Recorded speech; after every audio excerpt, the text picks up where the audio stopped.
like to invite on the stage our moderator for the panel discussion. Please put your hands together for Mr. Yashpal Sharma, Chairman and Managing Director, Skyways Group. The dynamic leader is a true logistics powerhouse. With a strategic vision, Mr. Sharma has led the company to a new heights, making it a global leader in air and ocean freight. We welcome you, Mr. Yashpal. I want you to please take your seat. I would like to invite on the stage Mr.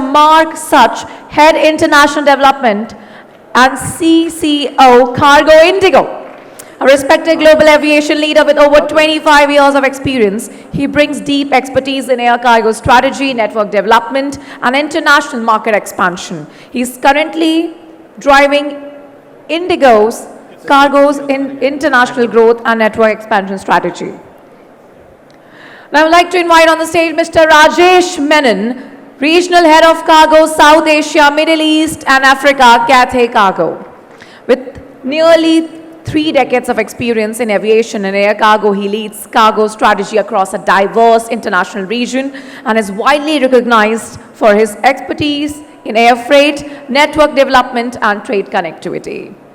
Next, I would like to invite on stage Mr. Venkatesh Iyer, Vice President Commercial, Sharaf Cargo, India. With over 3 decades of experience in the air cargo industry, he has held leadership roles across commercial strategy, airline cargo partnerships, and market development. Next, I would like to invite on stage Mr. Hitendra Mankani, Regional Director, MEIA Region, Samsung SDS. A seasoned logistic leader with extensive experience across supply chain operations and digital logistics, he brings valuable insights on building smarter and more connected supply chains. Next, I would like to invite on stage Mr. Vinod Bhatt, Senior Director and Head of Supply Chain Operations, HP. With over 25 years of experience in supply chain leadership, he has been instrumental in driving operational excellence, digital transformation, resilient supply chain strategies across India's and greatest Asia region. So now everyone, can we have a huge round of applause for the seasoned and distinguished panel? Now I request Mr. Yashpal to please take it over from here. Thank you very much. Very good morning, ladies and gentlemen. It's been a great morning. Good afternoon. Thank you, Ayushi. Thank you. Thank you. Very good afternoon to you, ladies and gentlemen. It's been a great morning. We, IICS, this is the first time we see them in Delhi. And it's so heartening to have the Honorable Minister of Civil Aviation, Mr. Naidu here, be a part of this show. When you look at a logistics show, there's not very often that you see aviation sitting in the forefront. So we're very delighted, firstly, to have the Honorable Minister of Civil Aviation here, and also the first panel being an air cargo panel. So thank you very much for putting us right in the forefront. Ladies and gentlemen, India is the shining star in the world today. We are shining across the world, not just in air cargo, but aviation as a whole. And India's aviation industry is driving the Indian businesses completely to reach every part of the world. Whether it is the people which are flown by some of the Indian carriers, the international carriers, or it's the boxes, the manufacturing industry, we are connecting them to every part of the world. We see the topic, rising opportunities, global operators betting on India. For sure, we see everybody around the world and India want to have a larger share in this economy which is growing at a rapid pace. It's not too many economies, too many large economies in the world which are growing at roughly around 6.5–7% over the last decade. And not just that, but we see over the next couple of decades that this traction is going to continue in the same way. We could in fact hit double digits also in some of those years.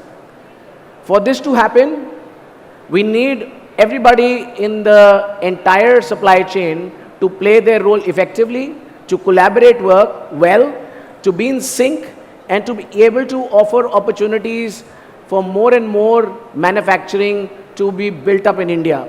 India has been aspiring to get to 25% of its GDP coming from the manufacturing sector. We have still been in teens in terms of percentage of the GDP, But I'm very confident with all the new schemes, new policies, and the positive atmosphere that has been created in India, that manufacturing will certainly grow and hopefully become 25% of India's GDP very, very soon. Our air cargo industry, ladies and gentlemen, we closed last financial year at about 3.95 million tons. 1.4 million tons out of that was domestic, and the rest was international. When you look at the international basket, about 45% comes from air exports, and the balance comes from imports. So we need this pie to become bigger. You saw our Honorable Minister of Civil Aviation talk about big growth plans for the country. The government of India is not just making sure they're investing in policies like national aviation policy, national logistics policy, PM Gati Shakti, but they're also making sure that they're investing sizably into the India's infrastructure. Aviation infrastructure, which is airports, connectivity to the airports, the various regulatory reforms, whether it's customs or other PGAs, Government of India is playing a very, very pivotal role to making sure that we expand massively. 2014, we only had about 74 operational airports in India. Today, we are at about 160. That's a very giant leap from where we were. Close to 50 airports handle cargo, about 48 to be very precise. 16 of them are privately run airports. The rest are government-run airports. 3.19 million ton flows out of these private airports. So 16 airports contribute to 3.19, which is about 79% of India's volume. And the other airports are also trying to play a more significant role connecting the small MSME sectors to the global trade. Ladies and gentlemen, I can keep on going and going. I talk less, but I will allow some of these lovely panelists we have. I think it's an honor to have such an amazing panel which I'm able to moderate. We have two carriers. We have a GSA who also represents various carriers. We have two customers. We have one of them, I mean actually both of them kind of play a logistics hat as well. So it's great to have two set of customers. Electronic industry, which has been one of the fastest growing industry in India and is playing a pivotal role also in the air cargo. It's great to have two of these gentlemen here as part of the trade. I will straight away get to Mark. Mark, I would like all of you to have, an opening remark on where do you see the trends, where would you as an organization like to bet on in India? Great, thank you. Is that working? Can we hear me? Yeah, great, thank you. Thanks, Yash, and thank you everyone for attending this morning. First comment I would make is I was delighted, as you mentioned, to see the Honourable Minister spend so much of his time to the cargo industry. Obviously, as Aviation Minister, it's a very wide portfolio, but to spend that much time with cargo and talk about it, I think with such passion and interest, I think is really interesting. The title of this this panel has the word bet. Let's bet on India. I'm sitting here with four gentlemen who represent, I think, companies that are either overseas owned or based. We don't have the opportunity, we don't have the choice to bet. We have bet on India, and we've bet very big on India as an airline with 400 aircraft, 69,000 talented employees that work for us. And part of that bet in the big aviation piece is cargo. So cargo at IndiGo represents probably single digit in terms of our turnover, but that's a very significant number when you think of the number itself.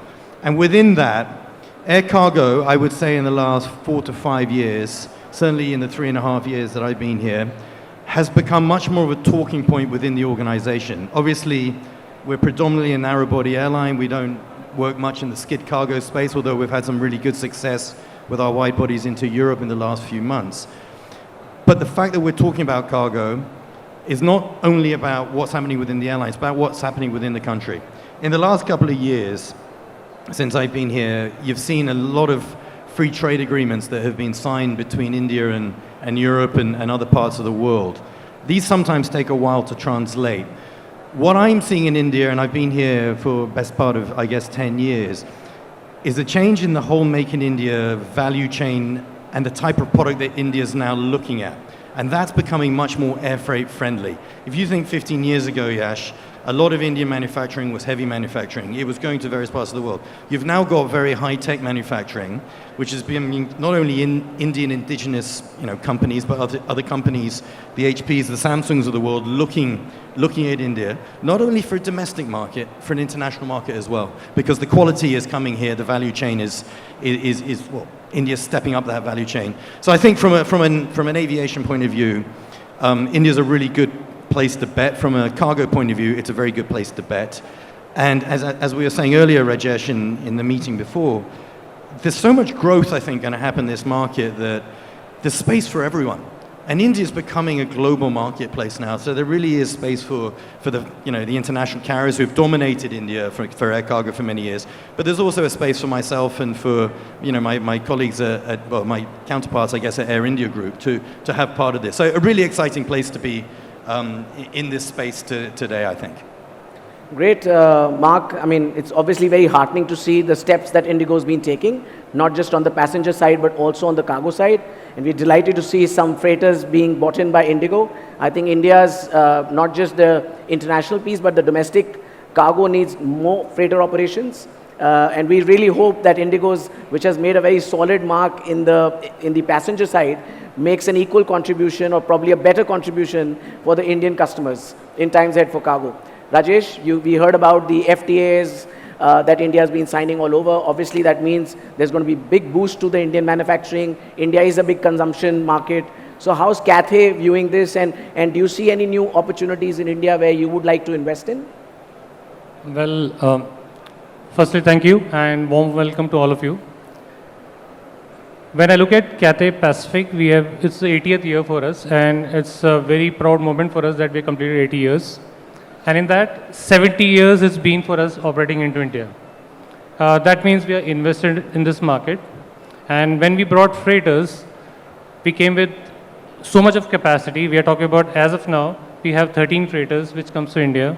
And we had hit a level of 15 to 16 also. So that means we believe in this market. And what changed to bring the freighters over here was that the manufacturing grew from India. That's where the pharma came in, automobile came in, and obviously we always had the perishables, which was a key supplier for us.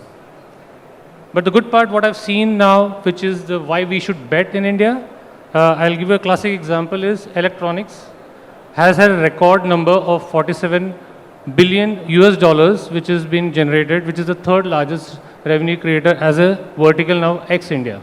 Right. So that means that's a big jump which has happened. And pharma, which I spoke about earlier, which came in, but now what is happening is we are supplying to 200 countries, and in that, the best part is we are no more about generic anymore, but it's about temperature sensitive, time sensitive, everything we are producing and is supplying to the world. So what's changing is in India is that air cargo will be a very important element in the entire logistic chain, because the need of our manufacturers changed completely, where the need for faster, quicker, and they need to know what's happening also is a need now. So I think that's where our role is going to be vital, and we bring in wide-body aircrafts into India, this 747s. I'm sure that our manufacturer needs that, and we'll be equally excited, and I can tell you that we are clear about our next 10-year plan also, not 5. 10-year that after 70, other 10 is what I would say. So 80 years for sure, and way forward. Thank you, Rajesh, and congratulations on the 80 years. It's no mean feat to keep operating for such a long period of time and contributing to air cargo. Glad to hear your future plans with regard to bringing in more wide-body freighters into India. India definitely needs. I was talking to the Honorable Minister just before this, and I was talking to him very sizably about the open sky policy, especially on the double dip. That is definitely going to help some of the smaller markets in India, when operators can come in and probably use 2 or 3 gateway airports in India on the same operation, so it becomes more financially feasible. Hopefully that will come around soon. He's assured me today. Venki, how do you see? I mean, you operate a wide array of carriers into India. You represent them, and how do you see some of those carriers? You have a US operation. You also have a Middle East carrier who's operating here. With the challenges in the Middle East, how do you see that affecting the Indian strategy for you guys or some of the carriers? Okay. Thank you, Yash. And thank you, the ISCS team, for inviting me here for the panel discussion. So, Sharaf as a group is spread across 6 different countries across, and we represent more than 25 carriers around the globe. In India, we represent 6 carriers. And yes, we do represent Middle Eastern carriers. So one of the Middle Eastern carriers we represent is Oman Air. So what we did during this challenging times for the last 3 months, we tried and increased our capacity and brought in more wide-body flights. We worked very closely with our suppliers, along with our forwarders, and we said, let's try to see how best we can offer solutions to them. So we were able to do a lot of synergies in those 3 months, and we were able to provide solutions to the customers. And this was across the all India stations wherever we are operating. So we managed to do that, and we are doing that consistently. We are also looking at restarting our freighter program in India, which is going to be happening this month. Excellent, excellent. See, this is the beauty of logistics, you know. The logisticians are always very, very agile and very, very nimble-footed. We move in, we create solutions, we look at whatever adversity is coming around, but we make sure that it doesn't affect us, and we create alternate solutions. So thank you very much for setting this up, Venki, for us. Let me move over to the customer side. You know, let me get onto this side and understand from them. The 2 gentlemen here, like I said, they are in the electronic space, contributing hugely to connecting the world in a different way, and not just in home appliances, but consumer electronics, your mobile phone. Samsung has been a great global brand. How do you see, the current Indian entire logistics infrastructure, and especially from the aviation standpoint? I mean, where do you see are probably the gaps, and what would you like to see improve, and probably operators? When I say operators, I don't necessarily mean only carriers. I mean airport operators, terminal operators, logistics companies, etc. So where do you see, since you see both sides, where do you see that there could be certain improvements that will help customers like yourself? Thank you, Yash, and thank you, ICS and everyone here for having this forum here, firstly. I want to say, Yash, first of all, there is no bet on India. Sorry? There is no any bet on India. It's confirmed. India is growing. We all see about it. Yeah. So today, India, if we see, is at a very unique position where our growth is not cyclic, but it's very structured. Over the last couple of years, or few years back, when we used to speak to a global customer forums and all, the question was always like, can India be a manufacturing hub? But now there's a huge shift when we travel and speak to the global customers and manufacturing hubs, etc. Now the question is no more whether India is a manufacturing hub, it's like how fast you can scale it up. Now when we talk about scaling up the manufacturing, it is just not the manufacturing, but also the speed, the velocity, the visibility, and most important is the supply chain ecosystem altogether. Now when we talk about supply chain, air freight plays a very, very important vital role here. In past, India was exporting kilograms, but today is no more the story of commodities or a garments or just a bulk drugs. But today, India is actually exporting a value-added items like electronics, as you said it. Tomorrow, it could be semiconductors, and future is also for the defense equipments and aerospace equipments, etc. So there is a shift, and this shift brings a lot of attention towards the air cargo. Now, the question is whether the capacity has grown in India. Yes, it is. It has grown a bit. But it has not outpaced the demand side of it. Like if you see electronic industry is actually growing 30% growth rate year on year annum. Be it the north side of it, the big giants there, or be it the south side of the India, again a big giants of it. But has the capacity grown to that tune? My answer is no. It's a long way to go.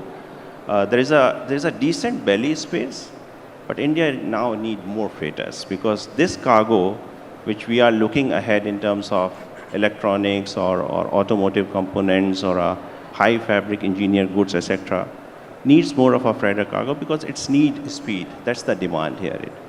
So to answer your question from a customer side, we definitely see the ecosystem is evolving, but the pace is something which is not keeping a right level towards the demand side of it.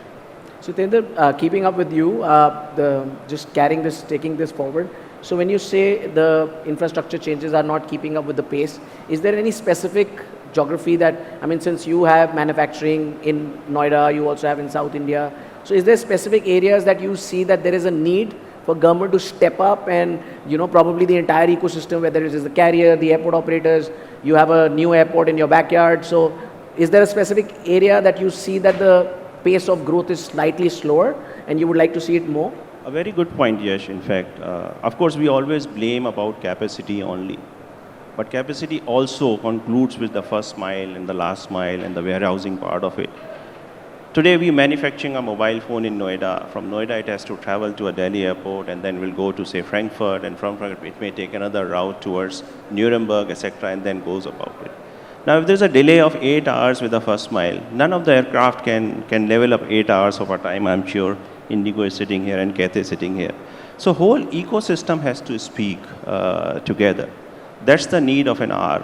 The concept of cargo village, like we have in Hong Kong or in other parts of the world, it somehow needs a lot of attention from the government in terms of infrastructure development, etc. Now we have Noida hub coming up.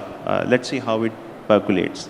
The most important point would be how it connects with Noida and Delhi airport, how they can work together to build up not just a Delhi airport, but the NCR hub altogether.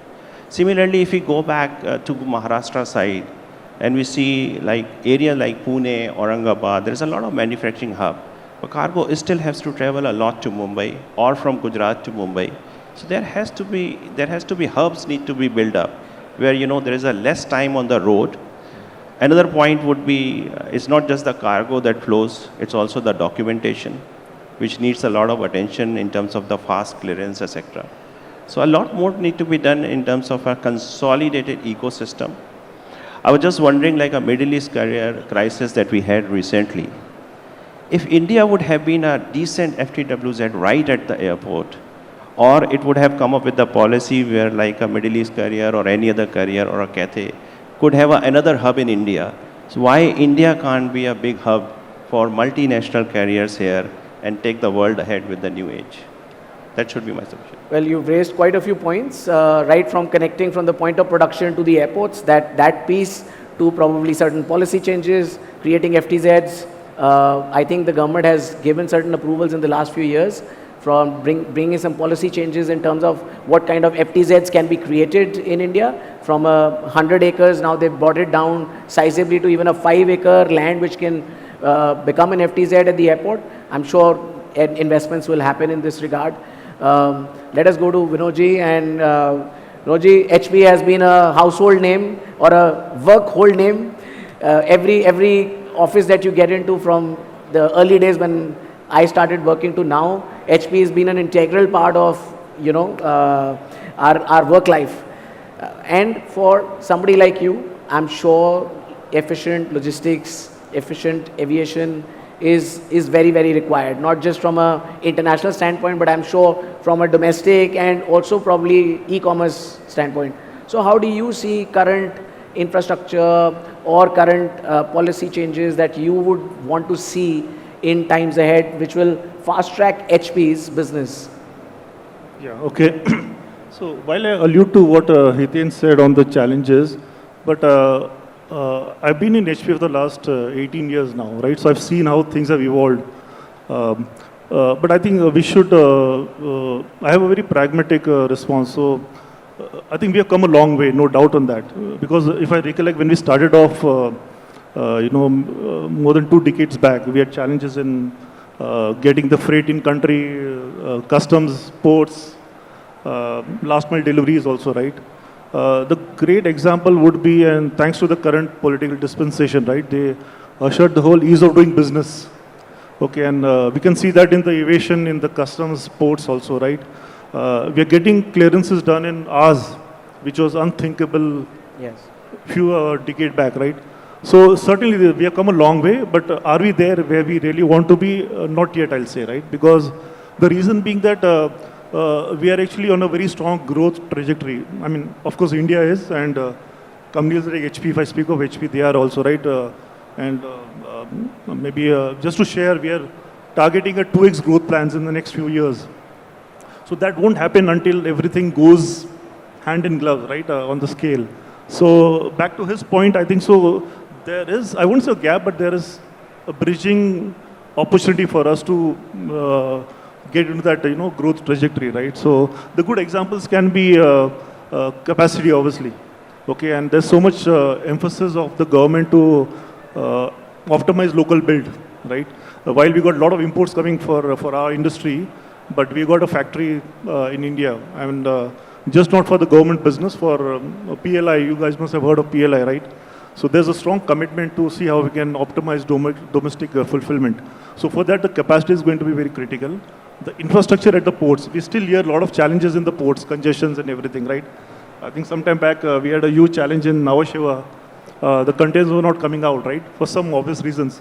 But I think there's opportunities. I won't say there are gaps, but it's more of opportunities, right? Long story short, I think so to meet that growth plans, just not for the country, but for the companies, we have to bridge those infrastructural challenges, right? What I see. But I think we are extremely optimistic. I think so. I don't think, in HP we say that we want to create India as a global factory, just like China is today. So the capability is there. We have to build up that capacity to the capability standards. So that would be my perspective.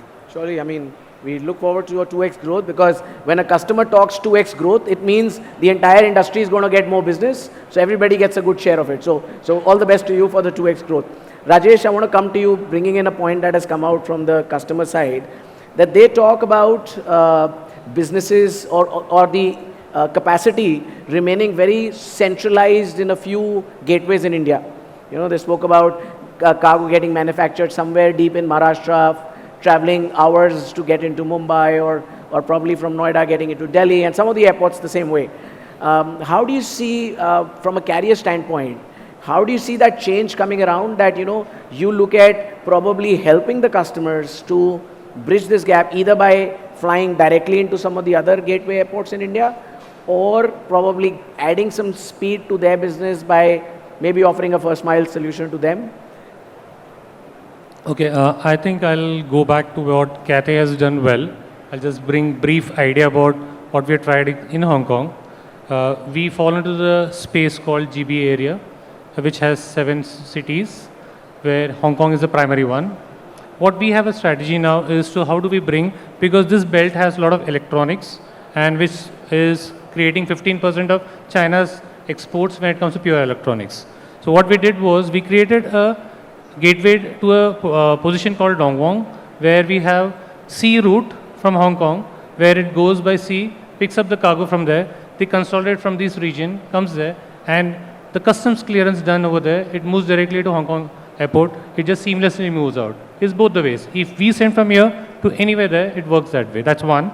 Second is obviously the RFS model, where there is a point where, like for example, perishables.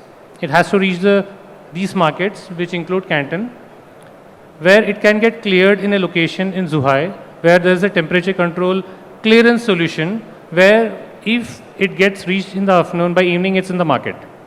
So that's the efficiency which comes in with that. What I'm trying to bring over here is that we need that here first. Yeah. For that, we need that ecosystem, that type of solutions, and the interest, because it comes hand in hand by every partner. It's not an airline solution alone. There is a trucking partner needed, there's a government support needed to bring that solution. You saw that the customs clearance is done. It's about efficiency also, because the product we are talking about could be perishable also, speed also. So there is a partnership needed by every partner who's involved in the logistic chain, which comes with the policy change first. Are we fast? I would say far away from there. So then we are dealing with the general known business which we have been doing for decades. So what I would say is we have solutions which is within the current possibilities. Like for example, we have tie-up with IndiGo for that matter, where we carry a lot of cargo from Kolkata into Delhi with the air product to start with. Then we have RFS products to see that this gets consolidated where our freighter capacity is. Like for example, Delhi, Chennai and Mumbai is where we have our 13 freighters which comes to India, gets consolidated. So if someone wants a main deck solution, where is the solution? Like for example, South is big when it comes to the maximum growth is happening around South, where the manufacturing is happening. So what we are doing, we have created an ecosystem where there is a strong RFS model being proposed over there, and it's selling from a Hyderabad to Bangalore it's so easy now to get it centralized in Chennai if there is a main deck solution needed. Otherwise, we have the belly capacity which is available from all the 3 ports. So I think this is there, but unfortunately, I would say there is, if you're comparing with the world, and if you need to create a much more strong ecosystem where the logistic chain cost needs to go down, then there is room for improvement for sure. Yeah, I mean, one of the key points that comes out of, these few points that the panel has spoken about, I think it's not just what's happening in the sky, but it's what we need is connecting the manufacturing to the airports, the gateways, which is critical. I hope when the aviation ministry is talking to the infrastructure ministry, they're discussing this possibility of creating, greenways for cargo, probably from, manufacturing places like Noida, Pune, places in Tamil Nadu. We are able to connect through a very quick channel into some of the airports, because air cargo needs speed. That is the biggest element, biggest differentiator between air cargo and other means of transportation. The speed has to play a very, very critical role. Mark? Sorry, if I may. I was at NMI airport. I need to tell that when I saw the facility over there, compared to where we are operating now, and because nothing gets manufactured within Bombay. So it's everything outskirts. Here the ecosystem is built so well within, and the highways are so well connected to the airport. I feel there is something which our manufacturers should be happy about. It will really reduce the logistic time which is spent unnecessarily, which is almost 2 hours in and out, both the ways. Well, I always feel passenger and cargo, when they compete, passenger wins. Okay? So for now, these highways are beautiful because they are probably in a place where there's no habitation. But the moment you start getting habitation there, you will start to see that cargo gets a back seat.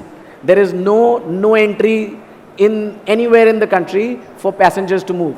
But for cargo, there are entry restrictions to flow cargo in the city, which affects customers, right? So what we need to create is cargo-only zones, like the government is investing in the Delhi-Mumbai industrial and freight corridors, the east-west corridor, etc. I think we need to have corridors for air cargo, specifically for air cargo. So Mark, coming to you, I mean, we heard them collaborating with you. How do you see playing a more, since you fly into almost every airport in India, right? So how can you probably help that small little manufacturer who sits in somewhere in the corner, small manufacturer, MSMEs, how do you connect them to the world? I'm going to talk about now what I think is the massive potential in India, which is this tier 2, tier 3 city that everyone talks about.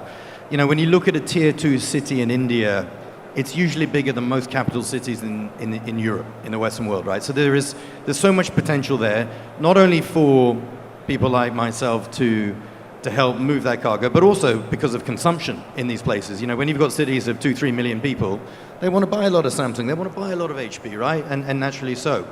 So I think, I think 80% of India's air cargo at the moment is concentrated in the 5 main metros or 6, or whatever it is. You mentioned the number earlier, I think 79.5% or something.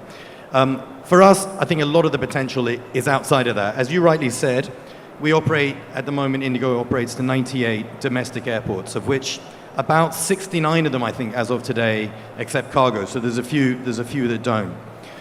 What's been quite helpful for us, and this is where the partnership with Cathay's come in, is the fact now that in 28 of those airports, we've got a bonded cargo facility, right?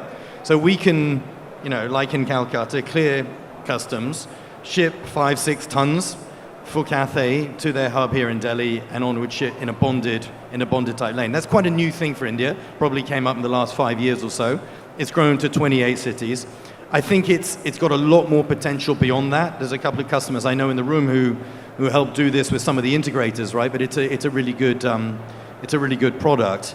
The problem that I think we face here is, for example, as an airline, if you're sitting in a single hub, right? You're Cathay or you're Korean or you're Emirates, you're investing massively in that one hub. Here, we've got a lot of hubs we have to invest in. For us to put in the kind of infrastructure, world-class infrastructure that some of these other airports have, we're going to get there, but it's going to be tough to do it across 10 airports. So where do we really create that hub? and we're drawn, we're drawn between all these new airports. So that's a challenge, and it's a challenge we've got to fix. The other point, you talked about passenger versus cargo. I mentioned it earlier today. All of us are lucky enough to travel today, and we travel through Delhi Airport, for example, and it's world class, right? Yash, as you know, you go around the back to the cargo bit. A little bit of work to be done. We've got to try and work on that. And coming back to the point that Vinod, I think you were making about time and whatever. I was delighted earlier when the Honourable Minister came to meet me or our team at IndiGo. He said, what can we do to help? And he knows there's lots of areas. And the moment I mentioned dwell time and speed, he got it. Because in air freight, you're paying a premium for that. Shippers are paying a premium. And if it's going to take 5 hours to fly from Hong Kong to Delhi and 12 hours to reach Delhi cargo terminal to the highway outside, 200 meters, we've got a problem. We've got to speed that up. And we're getting there, but there's a long way to go. Absolutely. The processing time at the airports needs to definitely get better. And of course, we all need to play a role for that. I honestly feel that while you're building some of the RA facilities at some of the smaller airports in India, we see that as a good opportunity for customers to use.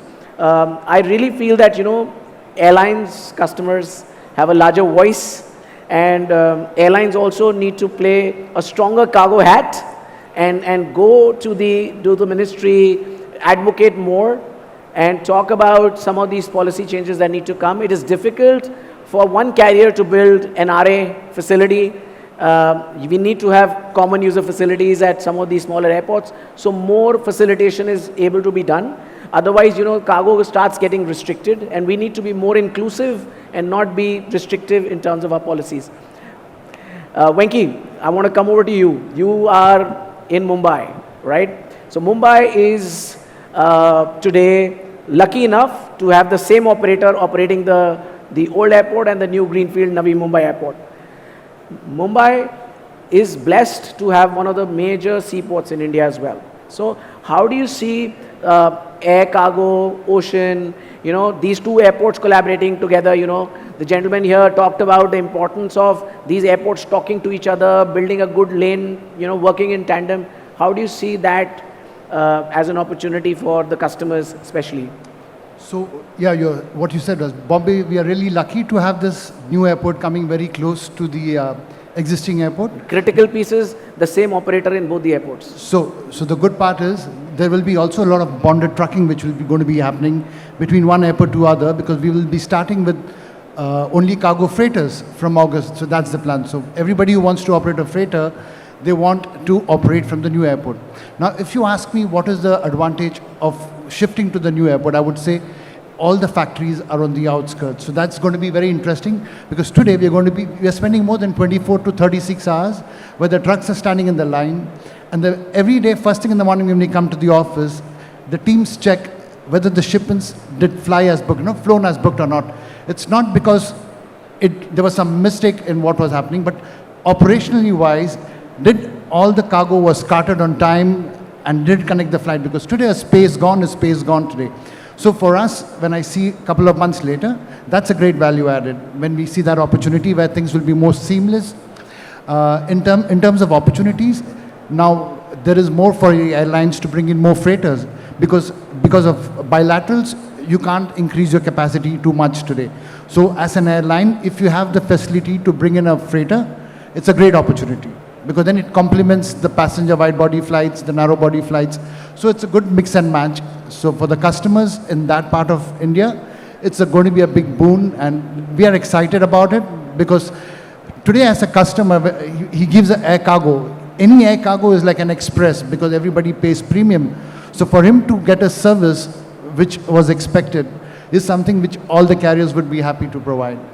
Surely, Mumbai, I feel is sitting in a huge opportunity spot, and can play a very critical role for Indian customers, even Indian consumers. You have also got a cold chain, places like Taluja, you got great warehousing, Bhiwandi, Panvel, you have one major port great logistics infrastructure in your backyard. I think Mumbai's got a great opportunity to help the customers in India to fast track their business. Let me go over to the customer side again and, ask a couple of their points on the multimodalism. Because today's business is not about just, moving goods by air or by ocean or on surface or even quick commerce, The business is becoming very dynamic. The customer's demand is getting faster and faster. We're talking about quick commerce. We're just not talking express. Express is yesterday. Now you talk about quick commerce, deliveries, 10 minutes, 15 minutes, 20 minutes.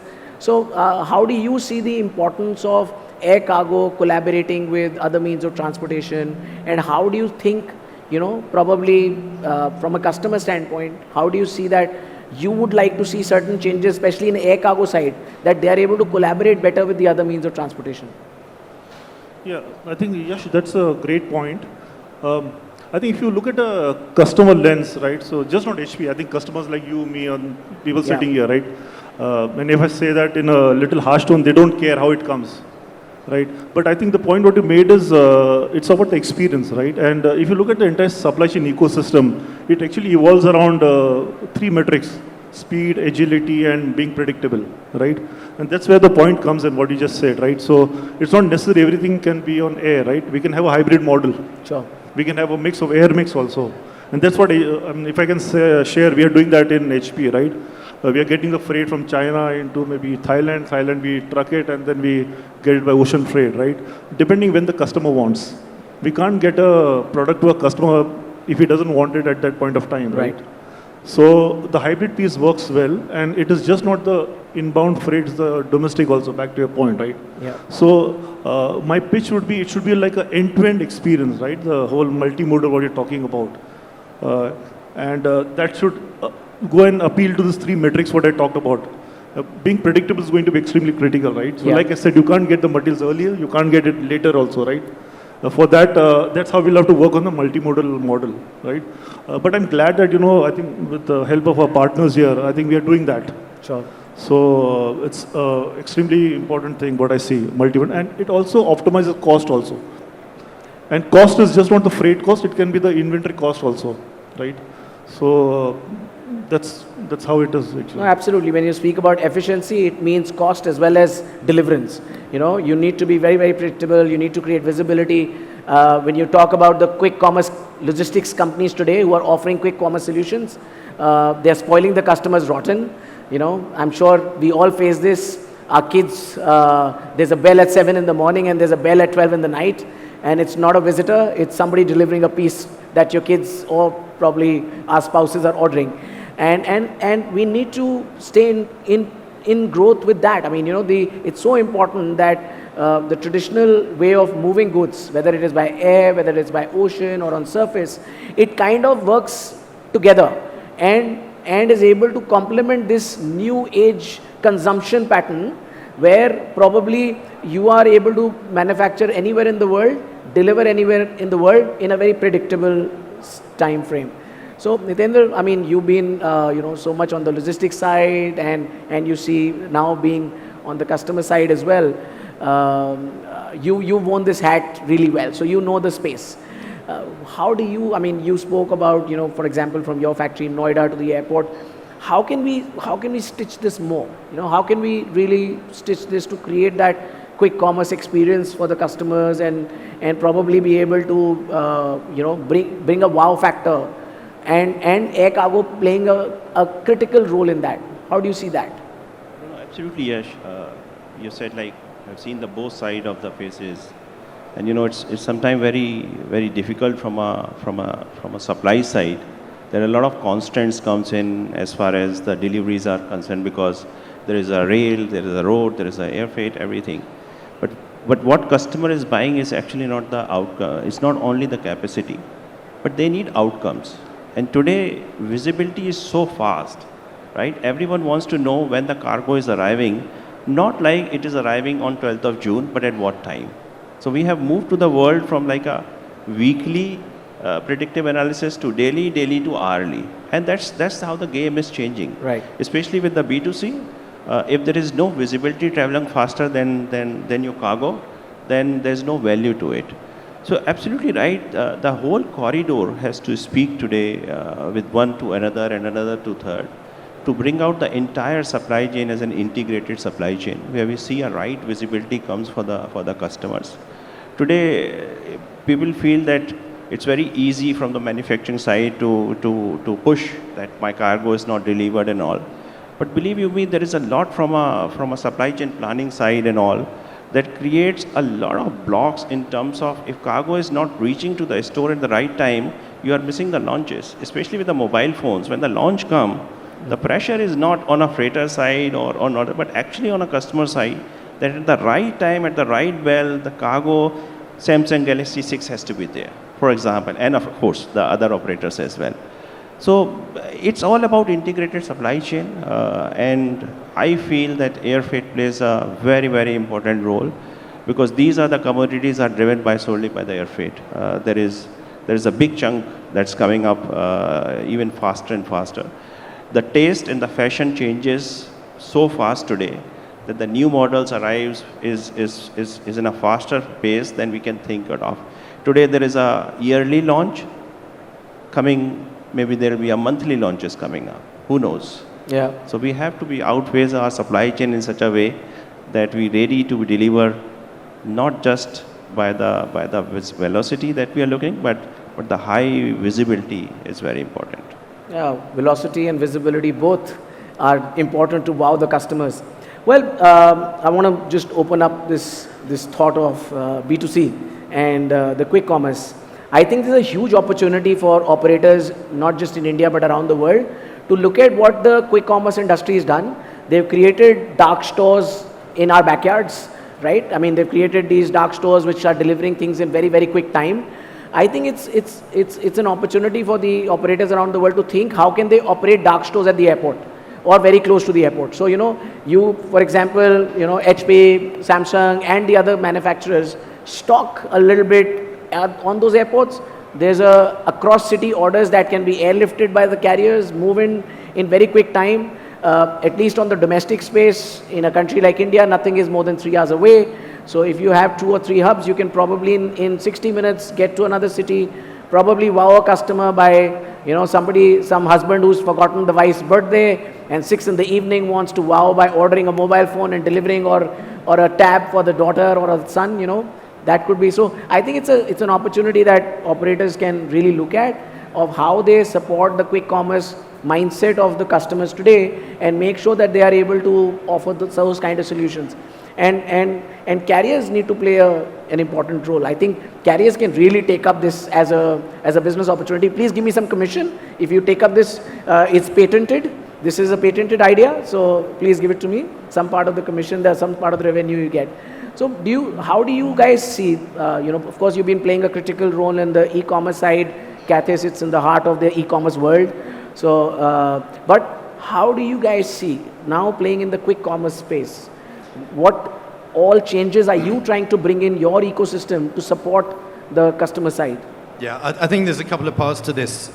First of all, we're very interested in this space and we're sort of looking at it various aspects. But let's take a step back. We're very much part of this at the moment, and a lot of people I think forget that. Even within our own company we forget it. But some of the biggest e-commerce players in the world, whether they're the integrators or whether they're the forwarders or whether they're the shippers, are shipping product with us. And so I think where we've been very, very, very clear at the moment is, what does IndiGo do? IndiGo is good at taking people and things from A to B, from airport to airport. And we've still got a lot of work on how well we do that, right? I think we're pretty good, but we've got a lot of way to do that. So for me, that's our core, and we should really concentrate on that before we get too distracted by the complexity or indeed some of the cost that goes into that first last mile. First last mile, if you look at this industry, and I've looked at it for many years, is where the real cost is, and there's a lot of pitfalls there. The second thing where we need to do a lot of work, and again we are doing some work on it, is the IT piece. I visited Memphis in the United States maybe in 2013, and that's where I realized that great company, FedEx, was actually an IT company. It was an IT company that just happened to fly airplanes. It was all about that technology, and as the the gents from the shipping companies know, or the manufacturers know, visibility.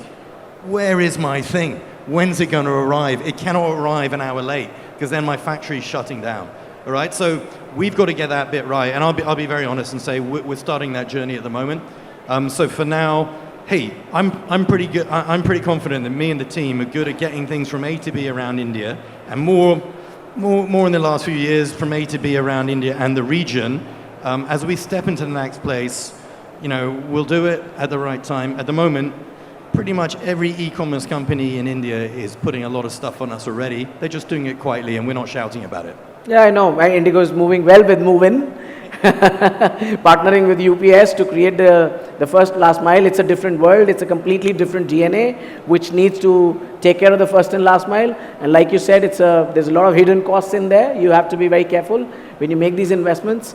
Rajesh, any quick suggestions for the Indian maybe customers from your side of what you have experienced from the manufacturing side in China? A lot of times we on these panels tend to hear from the customers. We want to know their needs, but it's so important that we also tell them what we need to make them or their cargo more efficient. So any takeaways that you see from the way manufacturers really collaborate well with the industry and help the industry overall to become better? Surely, you rightly said we are sitting on top of the biggest demand when it comes to e-commerce. But this is driven by fast fashion because the likes of Shein is the one who's driven this change in the entire world. That's shrunk a little bit with the tariffs. But what we learned from during that period was you need, which the Sheins have prepared, is a strong ecosystem, because if you need speed, you need to have a strong warehousing facility near to your airport terminals, because that's where the speed needs to be. They collect all, as you rightly recommended, you need to collect and keep it ready. You can't wait for it to come from your manufacturing units, then it's going to be a delay, because this is all about speed, because everyone is used to speed now. So that's one good thing they did. Then the second bit was that they ensured they block space with airlines like us, because space is critical. So if you need speed, you need to have space blocked for you. And that's the key thing should be done.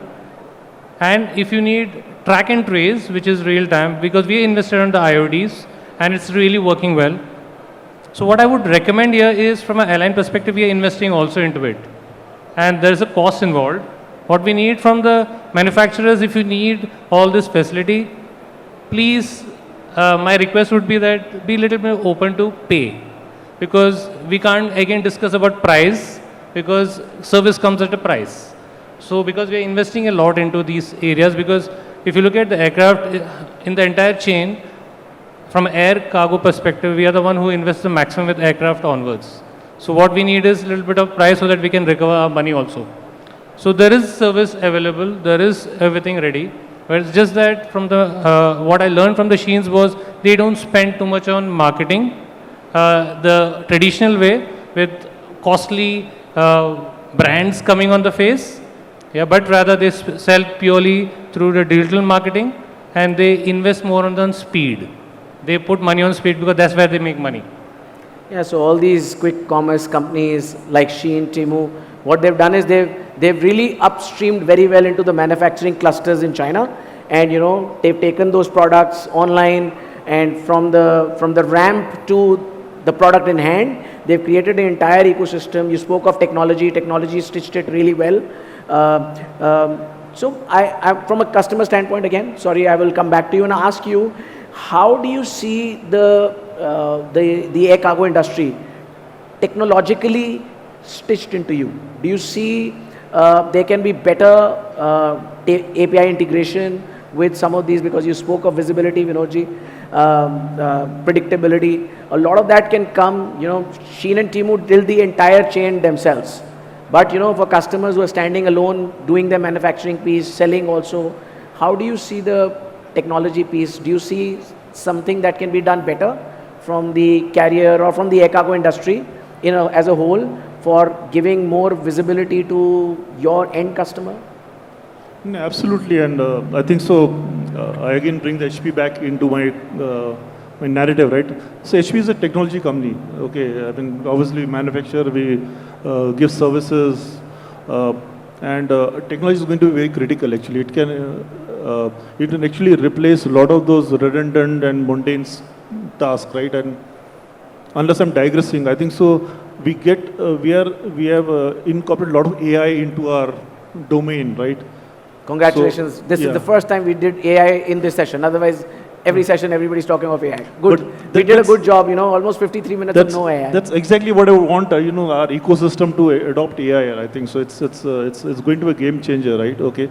But having said that, it's not easy, right? I mean, it's challenging. If you look at the madness which is going around in the globe, right? The macroeconomic situation is always challenged. The geopolitical issues, supply chain is always a challenge. The disruptions, we had Red Sea, we had whatnot, and going on, right? But what really stands out is the resilience. But apart from resilience, the technology is going to be a very key factor here, right? So logistics is not about just a physical business. I think it's a technology business also, right? So my urge would be how we come out with solutions which can be an experience to the end customers, right? Okay. The good example is, if we get materials or products from China or Asia or Japan, right? Can we look at a direct ship from the port itself? And the good example can be FTZs and bond facilities. I don't see any reason why I should get the products right up to the warehouse and then do a stocking and inward and throughput activities which can be done from the port directly. That will save a lot of time, cost, efficiencies, and of course the technology aspect, what you're talking about, right? So I think these are some things which I see is well ingrained into our ecosystem, the technology side. And again, the AI would be a great thing. Of course, how we can do is, that's what we need to really think through. Surely. Hitendra, Just to add here in terms of your question about the digitization, I feel it's just a start. We want to see our cargo. If airline is offloading, the red alert come to our mobiles immediately, because offloading is a cargo is a crime, which normally it happens, right?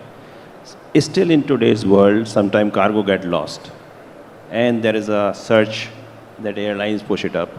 In this digital world, I think we need to step up now to the next stage, where we should have each and every corner visibility where the actual cargo is. Has it been loaded or offloaded?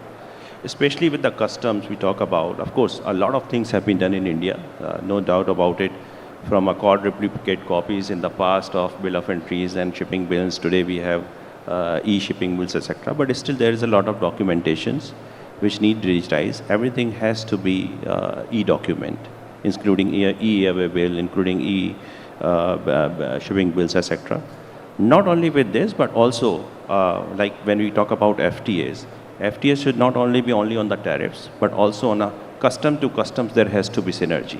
If I'm sending something from, say, India to now UK, which is our upcoming FTA, the cargo documents have to flow in a way that it speaks about FTA there. That brings the speed. Not just the tariff that comes in and we have the cheapest scotch in the India, but it also the faster about it. So I think technology is just a start. A lot of things will get visible as we grow up. It's not only the machine learning, but also the human learning is applicable. AI definitely is going to play a very vital role. So digital is the future. Great. Thank you very much for your, I want to, we have very little time, so I just want to go a little bit, I want to throw the floor open. You have some amazing set of people on the panel. You won't get an opportunity to, throw a question at a wonderful set of panelists here. Any questions? Identify yourself, and somebody could just help them with a mic, please.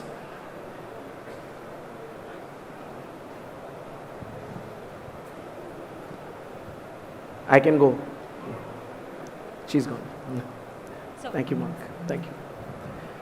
Please identify yourself and the panelists who you would like to ask question to as well. Hi, my name is Alam. I would like to ask question with Mr. Hitendra from Samsung. So since Samsung is into manufacturing, as well as I believe they are into IT and into a logistics industry as well. So I would like to ask Hiten, how do you think technology is going to drive logistics part into customer side, customer view? That how logistics is going to help customers to have visibility end to end and all. So, please. So, first of all, thank you for putting that I am not only from a customer side, because Yash has just said it Samsung is a customer, but we are also a 3PL company, helping other customers to use the ecosystem, what has been developed inside Samsung. So definitely, what I actually heard about the question you wanted to ask, how the digital things will help in terms of predictive analysis and all. Yes. Definitely, yes. We just spoke about the digitization, and a lot of things will happen. Today we talk about the visibility, which is very standard ETD and ETA. We have learned over the years. But the future is not only the ETA, but also the predictive ETA. You know, sometimes airlines, especially with the shipping lines, because there's a larger transit time, we talk about the vessel schedules and other things. But today, there are programs already and we are using it, that on the basis of the current of the sea, on the basis of the angle the shipping vessel is moving, also on the basis of the ETA and the port congestion, there is a predictive ETA. For example, if cargo is arriving on 12th of June, the predicted ETA could be 11th June or a 13th June.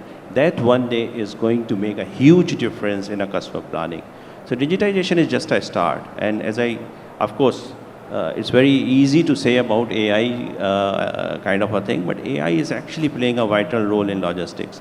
Not only related to airlines, but the documentation and all, also with the right productivity at the warehouses, right productivity at the loading capacity. A digital world is going to change a lot. So yes, there is a future a lot with the digital world. There will be just a scene that you just like ordering today on Blinkit. Tomorrow there will be a scene someone is just booking a freight over a mobile and the shipment is delivered in Germany. Just not in 8 minutes, of course, but yes, it will be. Thank you, Hitendra. Okay, just one last question, please. Just can you give the mic over? Very quick one, please. We've 60 seconds to go. Share my experience. My name is Amit. Namaskar. I want to share my experience. There was a packet which got air freighted from DHL Australia, reached Indian Customs on 12th of May, and yesterday when a personal visit was made to the customs, it was mentioned that, okay, next 3 days you will probably get it delivered. Now, I think anybody here would like to just react to this situation. This is a first-hand information as latest as yesterday, 3 o'clock. So I assume the delay, as you said, you met customs, so there must have been a regulatory block to the whole... No intimation from customers ever since the communication that on 12th May, it reached customs. So probably, I mean, since you met, so what I assume from what you say, if it's arrived into India on the 12th of May, it hasn't got delivered, there's probably a customs, maybe there's an invoice issue or something. Nothing. I mean, we can probably connect offline to talk about it. Nothing happened. Yesterday when a visit was made, one just tried to check at the concerned counter that, okay, these are the details, what has happened. And then they say, okay, next 3 days you will get it. Well, I say it's a unique thing. It's not a very common, because we see deliveries happening within 48 hours of arrival into India in most cities in the country. So probably there is a block. That's why I thought I should just bring it up so that at least you all can have such kind of experiences in back of your mind. Thank you so much. Thank you. Thank you very much. Ladies and gentlemen, a big round of applause to the panel here. I think, gentlemen, you were lovely. Some great insights into how the industry is currently functioning, what are the opportunities. The country, like I said in the beginning, is sitting on some very, very massive opportunities. Some of these new age products, whether they are on the defense, consumer electronics, pharmaceuticals, fruits and vegetables, some of the other traditional industries like garments, etc. The air cargo industry is going to see a boom. From 3.95 million tons, we'll hope to hit the 10 million over the next decade. Everybody will get a bigger pie of it. For all operators in the world, India, we have a possibility to invest, work alongside, work together as one, and create a solid ecosystem which will help Indian producers to not just produce and reach out to consumers in India, but also reach out to consumers in every part of the world. Thank you very much, ISCS, for having us. Well, thank you so much for that insightful session. We could not ask for more impactful start to the IICS 2026 New Delhi conference. Our sincere thanks to the esteemed panelists and to our moderator, Mr. Yashpal Sharma, for steering the conversation with such depth and clarity. You were amazing. Now I request Mr. Mohit Memani to join us on the stage to facilitate the remarkable industry leaders and present them with a token of appreciation along with our remarkable moderator, Mr. Yashpal Sharma. I request Mr. Mohit Memani and Mr. Yashpal Sharma to kindly present our token of appreciation to Mr. Mark Sutch from IndiGo. Mark, you come in the middle. Come in the middle. Can you please come together center of the stage for the felicitation? Mr. Rajesh Menon from Cathay Cargo. Thank you, Mark. Thank you, Mark.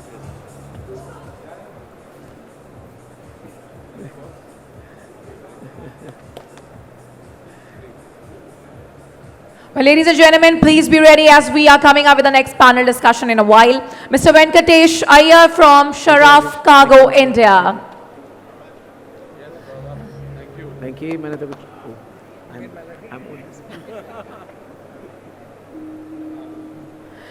Mr. Hitendra Mankani from Samsung SDS. Thank you so much. Thank you. Thank you very much. Thank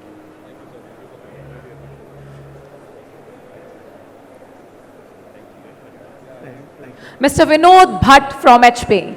Absolutely my pleasure. Thank you, Vinodji. Thank you. Well, now, ladies and gentlemen, that was such an insightful panel discussion. We have heard from the seasoned panel on the stage. Well, now we are coming up with the next panel discussion. So please be ready. Thank you. Can I request everyone?